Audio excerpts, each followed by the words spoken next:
सिंधु दरिया में पानी वहिकरण में वाध गुड्डू ऐं सखर बैराज वटि हेठिएं दर्जे जी ॿोॾ बरक़रार। एमरजेंसी लागू हुअण बावजूदि सखर बैराज जे एक्सीन ऑफिस जी बिजली कल्ह खां वठी बंदि। अमलो ॾुखियाईनि खे मुंहुं ॾियणु लॻो। एसएस न्यूज़ जे रिपोर्टर गफ़ूर शेख मूजिबि सिंधु दरिया में पाणी जी सतह में इज़ाफ़ो थी वियो आहे। सिंधु दरिया जे वहिकरनि में वाध थियण लॻी। गुड्डू बैराज वटि पाणी जो मथां वहिकरो 3,06,081 क्यूसिक जॾहिं त हेठां वहिकरो 2,83,176 क्यूसिक रिकॉर्ड कयो वियो। सखर बैराज वटि पाणी जो मथां वहिकरो 2,80,055 क्यूसिक जॾहिं त हेठां वहिकरो 2,51,085 क्यूसिक रिकॉर्ड कयो वियो।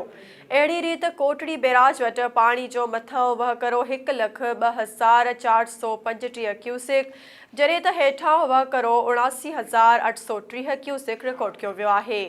आबपाशी खाते पारां ॿोॾ जूं हंगामी हालतूं लागू कयूं वयूं आहिनि ऐं अमले खे बि हर वक़्तु बंदनि जी निगरानी जा हुकुम जारी कया विया आहिनि। अहिड़ी सूरतहाल बावजूदि एक्सीन ऑफिस सखर बैराज जी बिजली गुज़िरियल ॾींहुं मंझंदि खां वठी बंदि पियल आहे। बिजली न हुजण करे अमलो सख़्तु ॾुखियाईनि खे मुंहुं ॾियण ते मजबूर आहे। इतला बावजूदि सेप्को अमले पारां बिजली बहाल न कई वई।